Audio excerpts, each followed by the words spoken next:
Where did the idea from Teacher Cadets come from? Well, originally, back in the early 70s, around 74, 75, I had an idea about, at that time I was taking some graduate courses, and a lot of the courses back then were talking about individualized programs, individualizing instructions. And so I was trying to figure out a way that one teacher could manage a whole classroom of, say, 30 kids and do individualized instruction with those kids. And so during my graduate courses, we talked a lot about using all the resources that you have at hand, you know, that type of thing. So I had a number of advanced students at that time that were very capable students. And some of them couldn't work in, say, Spanish 5 or Spanish 4 because, and we weren't offering back then AP, and they couldn't work into their schedule to be able to take Spanish 4.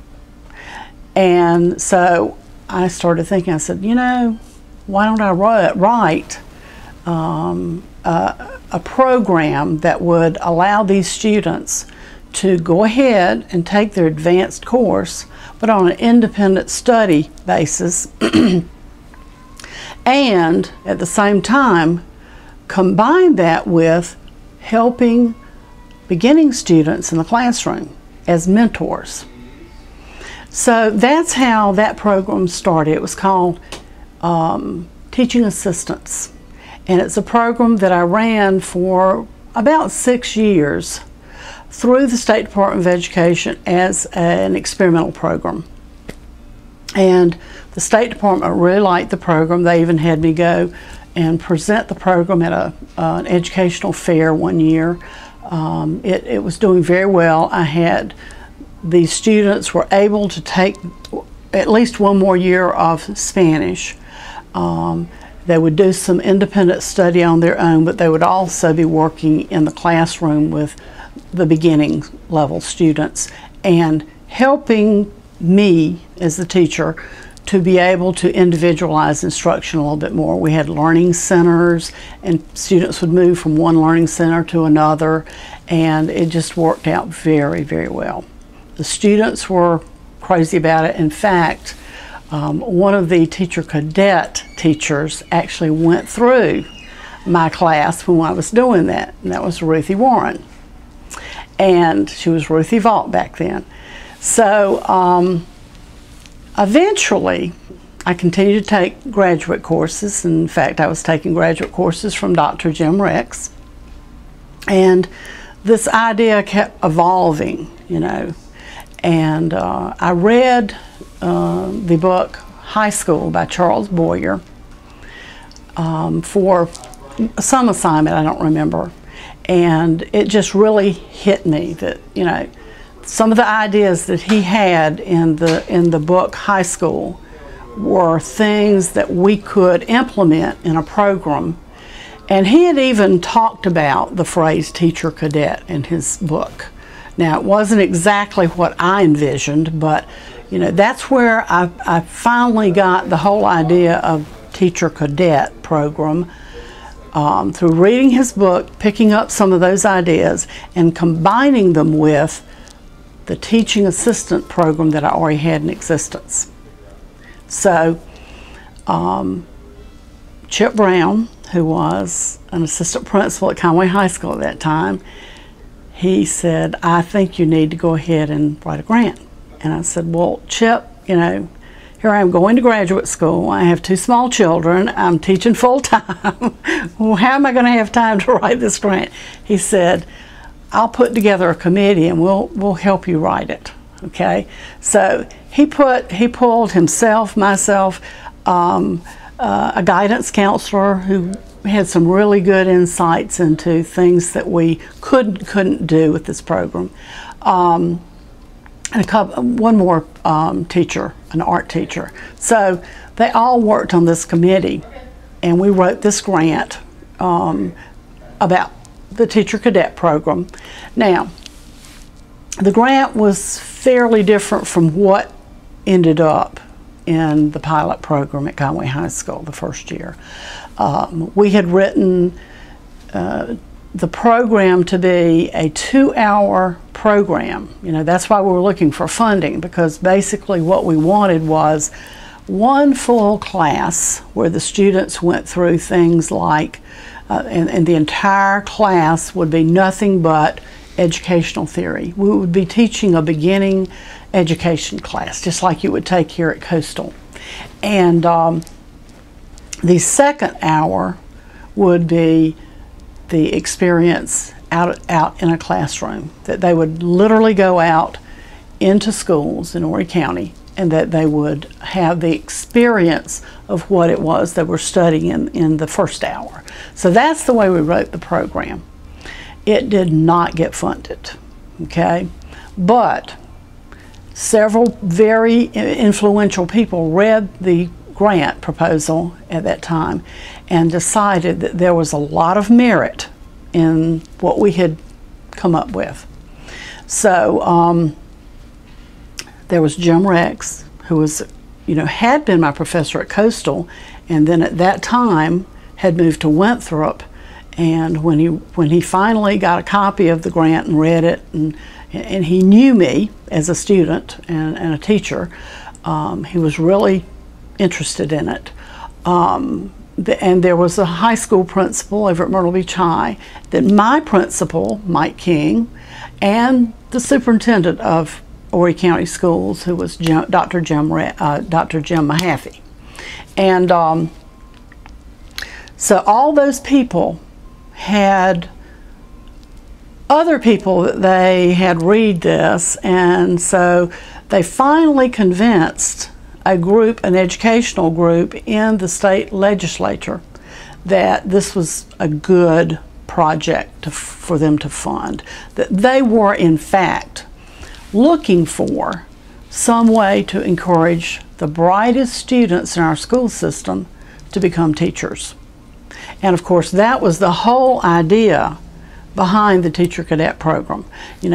Originally this started out with a way for advanced students to be able to help in the classroom. But as it evolved, we realized that this was the perfect way to get some of our best students involved in and have the experience of actually feeling the rewards of teaching.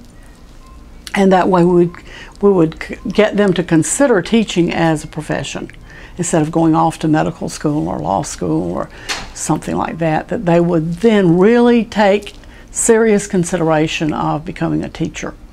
And so that's how this program came into being. It, and I have to say that Dr. Rex was very influential in helping this happen. And Dr. Mahaffey also in my school district was very influential. And the superintendent of education at the time was Charlie Williams. And there were several people at the State Department that really liked this Teacher Cadet idea. So they wanted to pilot it. And I do remember the first year that we actually piloted the program, Martha McManus, the art teacher, and I were teaching. And I have to say that my principal really made concessions to let us get this program started, because it meant that Martha was not teaching art sometimes. I was not teaching Spanish.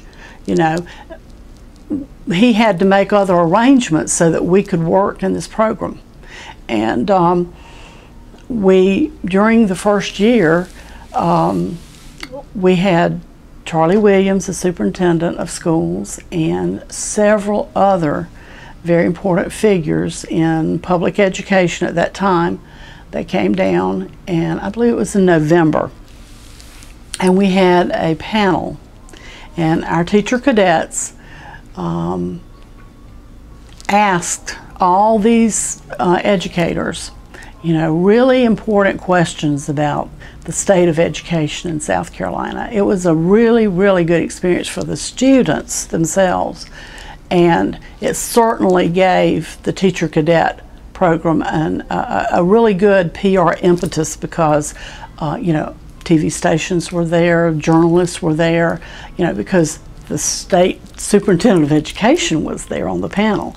So we had the support of a lot of important people who really brought attention to the program almost immediately.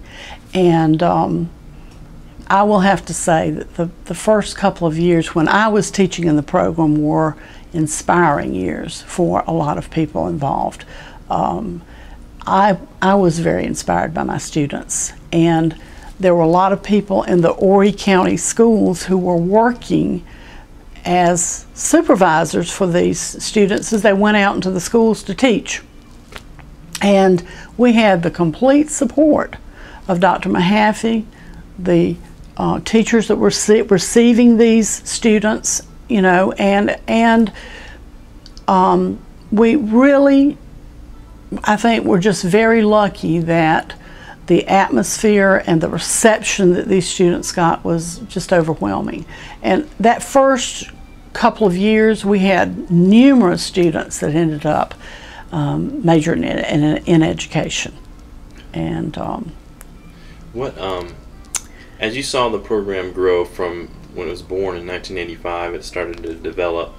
What were your feelings as you saw it continue just to grow and grow and grow? What was going on in your mind? Well, I'll be honest with you. I was very pleased. You know, here was my little baby that you know, and I do take ownership that, you know, I had a lot to do with this program in its inception. But now I have to say that I have to give credit to all the other people who got involved because they were enthusiastic about the program, that helped it grow exponentially. You know, by myself I could not have done that because I was just a classroom teacher. And I say just a classroom teacher because classroom teachers are very important.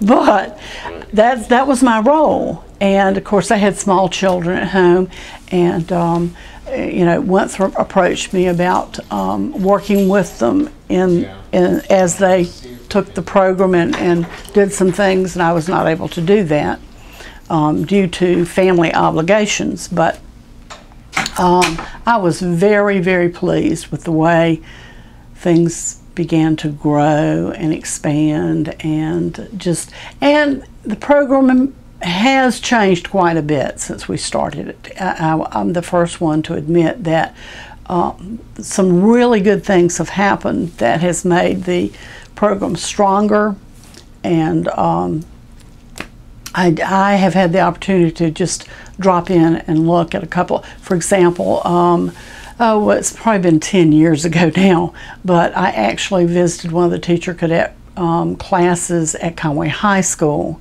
about the time I was retiring. And I was just so thrilled to see some of the activities they were doing in class that made them think about themselves, you know, self-awareness. There are so many really good activities that have evolved over the years that make the students think about themselves and the profession of teaching in a very positive way. When you hear that the program now is in over 34 states and it's over 150 sites here in South Carolina, I think over 100 in New Jersey alone. Oh, really? Yeah, when you look at it, I don't know if you've looked at the map, but if you have a chance to look at the map, there's, you know, hundreds of sites across the country. How does that make you feel? Of course it makes me feel proud. I have looked at the map, and of course there's so many little pinpoints there, you can hardly tell how many are in different locations, but I have been amazed. I really have, because I guess about the first 5 years it was definitely a South Carolina program. It was strictly, you know, something in South Carolina, and then and there was a time after about 5 years where I was no longer involved in the Teacher Cadet program because principals change and priorities change, and I had to go back to teaching Spanish full-time. And I had a program that you actually participated in, where I was taking students to Spain on a sister school exchange, and that's when that became a real priority for our school. That's when I had to step away from the Teacher Cadet program, and I kind of lost the rhythm of what was happening there. But nevertheless, I'm extremely proud of how the program has developed and how widespread it is. It's just amazing to me. What are some of the what are some of the challenges that you faced when you were starting the program? Yeah, and probably this would be the truth of the matter today as well as back then. Financing something like this, because something like this program takes a little more money than just one teacher's salary. There's a lot of investment that has to go into developing a program like this. And since we did not get our funding from Carnegie, which I wish they would look back and look at that grant and think, oh, look at all these states that have the Teacher Cadet program now. But, there were people that had to commit to funding, and those were the main obstacles that we had. We were not sure until the state superintendent of education decided that, not only was he going to support this program, but, there were a number of people politically that decided to support it. And until that happened, it was very iffy if we could get this program off the ground. It was basically about funding and finding the resources to put the teachers in place to do what we wanted to do. And what, looking at education today, and not only in the state of South Carolina, but really nationwide, what do you think the Teacher Cadet program, what is the importance of the Teacher Cadet program in terms of its contributions to the state of education today? Yeah. I still say that one of the primary goals of the Teacher Cadet program is to encourage very bright, talented students, creative students, to become teachers. If we don't have caring individuals who are creative, who become teachers, we can't inspire our students.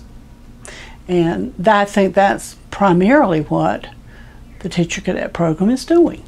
It's getting those students who can be inspiring, out there to motivate students, to make them, and to let them know that there are people that care about them.